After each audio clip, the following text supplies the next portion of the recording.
नमस्कार दोस्तों, आप सभी का हार्दिक स्वागत है हमारे चैनल क्रोसेंट एस्ट्रो पे। आज हम बात करेंगे पान के पत्ते के महत्व के बारे में। हिंदू धर्म में पान के पत्ते को शुद्धता और संपन्नता का प्रतीक माना जाता है। कोई भी शुभ काम करने से पहले देवी देवताओं की पूजा की जाती है, जिनमें से प्रत्येक कार्य में पान के पत्ते का उपयोग किया जाता है। तो आज इस विषय के बारे में चर्चा करने के लिए हमारे साथ मौजूद हुए हैं डॉक्टर राजवीर शास्त्री जी। बहुत बहुत स्वागत है शास्त्री जी। अभिवादन है। शास्त्री जी, जैसे कि हम सभी जानते हैं कि हर पूजा में पान के पत्ते का उपयोग किया जाता है, तो भगवान के लिए पान के पत्ते का उपयोग क्यों किया जाता है? हम आपको बताते हैं। देखिए, जब प्राचीन काल में देव मंडली और दानव मंडली ने समुद्र मंथन किया, समुद्र मंथन तो प्रारंभ हो गया, पर देवताओं ने विचार विमर्श किया भी जब भी हम किसी सामने वाले व्यक्ति को प्रभावित करते हैं तो किसी न किसी प्रकार का उपहार देते हैं। उपहार को हम आंग्ल भाषा में बोले तो गिफ्ट। देखिए, समुद्र देवता का मंथन कर रहे हैं इनको प्रसन्न करने के लिए, ताकि ये हमारी मनोवांछित चीजों की उत्पत्ति करे। जो हमारी मन की इच्छा अभिलाषा है, उन्हीं चीजों को समुद्र हमें निकाल कर दे, इसलिए इसको प्रसन्न किया जाए। तो तब देवताओं ने क्या किया, आराधना करते हुए पान के पत्ते का आविष्कार किया गया। अर्थात उस पान के पत्ते में ये मान्यता है पौराणिक कथाओं के माध्यम से कि जो पान के पत्ते का सबसे ऊपर का हिस्सा होता है, वहां पर इंद्र देवता वास करते हैं। मध्य का जो भाग है पान के पत्ते का, वहां मां सरस्वती वास करती हैं। और अंतिम जो पड़ाव है, नीचे का जो भाग पान का पत्ते का है, वहां नर्मदा नदी का वास है। अर्थात तीनों देवता, दो धात्री देवियां और एक देवता इंद्रदेव, ये तीनों देवी देवता जल के ही प्रतीक हैं, अर्थात कलश के प्रतीक हैं, अर्थात समुद्र के प्रतीक हैं। कहता उस समुद्र को ये अति प्रिय हैं। इसलिए देवताओं ने पान के पत्ते के द्वारा समुद्र देवता की आराधना की, उससे वो प्रसन्न होकर और उन्होंने हमेशा देवताओं का साथ दिया। अर्थात उस मंथन में उसका जो प्रभाव था वो देवगणों के प्रति ही था। इसलिए वहां से पान के पत्ता देवताओं पर समर्पित करने की प्रथा भारतवर्ष में अर्थात पूरे विश्व में देव पूजा में यह प्रचलित हो गया है। शुक्रिया शास्त्री जी। जैसे कि आपने हमें बताया कि पान के पत्ते में 3 देवी देवताओं का वास है, तो पान के पत्ते से हमें क्या-क्या लाभ होते हैं?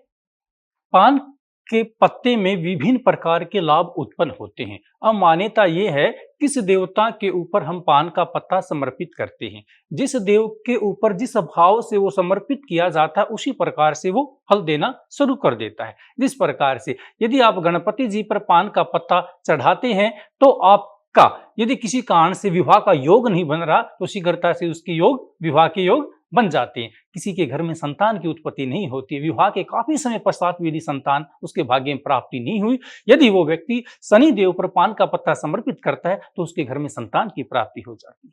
यदि किसी कारणवश से किसी व्यक्ति की सरकारी नौकरी नहीं लग पा रही, वो बार बार प्रयास कर रहा है, यदि वो पान का पत्ता वरुण भगवान को समर्पित करते हैं, अर्थात जल प्रभाव करते हैं, तो उसकी नौकरी लगने की संभावना जल्दी शीघ्रता से प्राप्त हो जाती है। यद्यपि हमें लगता है कि किसी व्यक्ति को काफी समय से किसी व्याधि या रोग ने पकड़ रखा है, डॉक्टरों की हजारों दवाई देने के बाद भी उससे उसका छुटकारा नहीं मिलता है, तो उस व्यक्ति को पान के पत्ते में लौंग इलायची रखकर लक्ष्मी को समर्पित करना चाहिए। उसके रोग से छुटकारा मिलेगा। यदि वो किसी कारण से उसकी आर्थिक स्थिति कमजोर है, तो उसकी निर्धनता धीरे धीरे समाप्त होनी शुरू हो जाएगी। शुक्रिया पंडित जी, आपने हमारे दर्शकों को बहुत अच्छे से जानकारी दी है। तो पंडित जी, अब आप हमें ये बताइए कि हनुमान जी के लिए पान के पत्ते का क्या महत्व होता है? क्यों चढ़ाया जाता है हनुमान जी पे पान का पत्ता? पान का पत्ता 3 देवताओं के वास होने के कारण हनुमान जी को बहुत ही प्रिय है। हनुमान जी के ऊपर शनिवार और मंगलवार के दिन पान का पत्ता समर्पित करना चाहिए। यथा इसके लिए विधि विधान से करें, उसके अंदर लौंग भी स्थापित कर लें और चमेली का तेल साथ में लेकर जाएं और हनुमान जी का रंग और चोला इसके साथ रखें। चोले के ऊपर पान का पत्ता रखकर हनुमान जी को समर्पित करते हैं, तो बजरंगबली जी प्रसन्न होते हुए उस व्यक्ति की मनोवांछित इच्छाओं को पूर्ण करते हुए उसके जीवन में आने वाली बाधाओं को दूर करते हैं। इसलिए बजरंगबली पर पान का पत्ता समर्पित करना श्रेष्ठ कर बताया गया है। शुक्रिया पंडित जी, आपने हमें बताया कि हनुमान जी पे पान के पत्ते को चढ़ाना श्रेष्ठ श्रेष्ठ माना जाता है। तो आप अभी हमें ये बताइए कि शिव जी पे पान के पत्ते चढ़ाने से हमें क्या लाभ होते हैं? भगवान शंकर के ऊपर यदि कोई नित्य पान का पत्ता या सोमवार के दिन सप्ताह में एक बार पान का पत्ता चढ़ाता है, तो उस व्यक्ति के अंतर्गत या उसके आसपास के जितने भी नकारात्मक लोग उसको मिलते हैं, अर्थात उनकी नकारात्मक भावनाओं का उस व्यक्ति के ऊपर कोई भी प्रभाव नहीं पड़ता है। उसकी बिगड़ने वाले काम ठीक होने शुरू हो जाते हैं और काफी समय से रुके हुए उसके कार्य प्रारंभ होने शुरू हो जाते हैं। जब भगवान शंकर प्रसन्न होते हैं पान के पत्ते को स्वीकार कर कर, तो व्यक्ति को अर्थात अर्थात विभिन्न प्रकार की सुख सुविधाएं उसको प्राप्त होनी शुरू हो जाती हैं। सामान्य तौर पर आप मान लीजिए किसी व्यक्ति ने अपने नाम से कोई साधन ले लिया, कोई गाड़ी ले ली, और वो व्यक्ति सोचता है कि कुछ दिन के बाद ये तो मैंने नई खरीदी थी और ये अच्छी प्रकार से मुझे लाभ नहीं दे रही, इसके अंदर खराबी आनी शुरू हो गई है। तो हम क्या कहते हैं? अपने भाग्य को दोष देते हैं। व्यक्ति यही चिंतन करता है अंत में, भाई किसी न किसी कारण से मेरे नाम से लिया गया साधन मेरे लिए लाभदायक नहीं है। फिर उस व्यक्ति को भय भी लगता है, भी आगे कोई प्रॉपर्टी लूं, कोई मकान लूं, मैंने अपना बिजनेस शुरू करना है, ये अपने नाम से शुरू करूं या नहीं करूं। तो उस वक्त बहुत सारे लोग ब्राह्मण का सलाह प्राप्त कर कर उसके अनुसार कार्य के विधान शुरू करते हैं। आपको देखा होगा बहुत सारे व्यक्ति ऐसे हैं जो किसी भी कार्य या दुकान का जब नामकरण संस्कार करते हैं वो स्वयं के नाम से नहीं करते। यथा कई बार बहुत सारे व्यक्ति अपने भाग्य में प्राप्त करने के लिए फ्लैट की अप्लाई कर देते हैं कि मेरी भाग्य में फ्लैट की प्राप्ति हो जाएगी, लेकिन बहुत सारे लोगों को नहीं निकलता। बहुत बार ऐसा होता है उसी फ्लैट के लिए उसी व्यक्ति ने अपनी पत्नी के नाम से भी अप्लाई किया, उसके भाग्य में फ्लैट नहीं निकला, लेकिन पत्नी के नाम से उसको प्राप्त हो गया। यहां पर काम करता है व्यक्ति का भाग्य उदय कितनी प्रकार से होता है। बहुत सारे व्यक्ति हैं जिनका भाग्य काफी पुरुषार्थ करने के बाद, स्ट्रगल करने के बाद भी वो उस चीज को प्राप्त नहीं कर पाते हैं, और बहुत सारे व्यक्ति ऐसे हैं जिनको भाग्य उदय कहते हैं, जिनका भाग्य साथ में काम करता है, जिनका पुरुषार्थ उसके साथ मिल जाता है। वो व्यक्ति दिन दोगुनी रात चौगुनी तरक्की करते हैं और अपने कार्य में सफलता प्राप्त करते हैं। उनके लिए रात्रि भी धन बरसाने वाली हो जाती है, और दिन जब सूर्य भगवान आते हैं तो उनका जीवन प्रकाश में होता जाता है। इसलिए पान का पत्ता बहुत ही उपयोगी है, बजरंगबली भगवान के ऊपर समर्पित भी करना चाहिए। जी पंडित जी, तो लोग पान खाते हैं, तो पान खाने के बाद हमें क्या खाना चाहिए, क्या नहीं खाना चाहिए? देखिए, पान के पत्ते के साथ में बहुत सारे लोग सुपारी भी प्राप्त कर लेते हैं। एक विधान ये भी बताया गया है, यदि पान के पत्ते में हम सुपारी को विराजित कर कर पूजा करते हैं तो गणेश भगवान की प्रतिमा भी उसको मान लेते हैं। अतः सुपारी को हम घर में या घर के मंदिर में भी हम स्थापित कर सकते हैं। यदि कोई व्यक्ति पान खाता है तो उसके तुरंत बाद में दूध का पान नहीं करना चाहिए। पान का अभिप्राय विभिन्न प्रकार से हो सकता है। पान के अंदर गुलकल भी स्थापित किया जाता है और विभिन्न प्रकार की औषधियां होती हैं, जिस प्रकार से कुछ व्यक्ति वहां पर अपनी लौंग भी स्थापित कर लेते हैं, इलायची भी स्थापित कर लेते हैं। इस प्रकार से पान का बीड़ा बनाकर उसे ग्रहण करना चाहिए। अर्थात ज्यादा कर किसी व्यक्ति को पान खाने की इच्छा है तो भोजन के पश्चात ही करें, कम से कम 1 घंटे पश्चात उसका सेवन करें, और उसके पश्चात में दुग्धम का निषेध बताया गया है।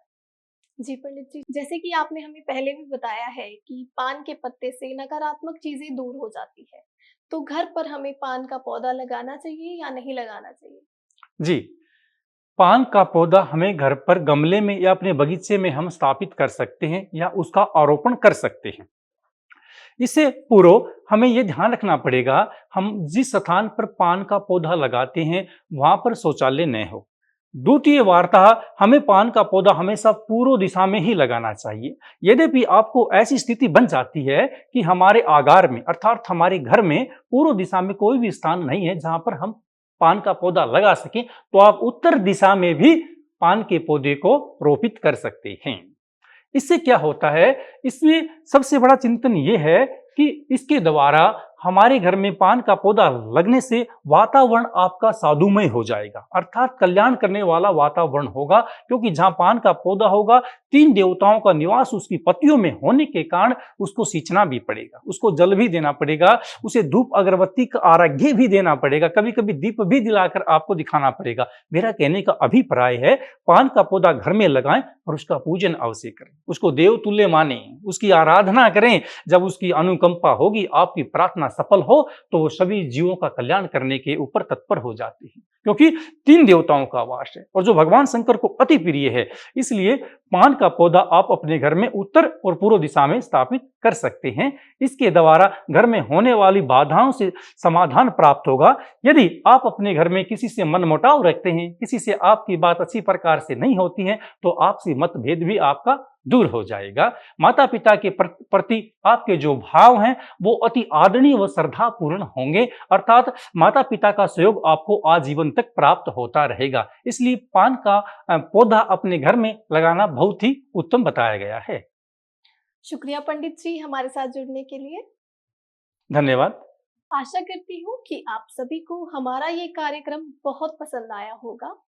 इसी तरह की जानकारी के लिए हमारे साथ जुड़े रहिए क्रोसेंट एस्ट्रो। धन्यवाद।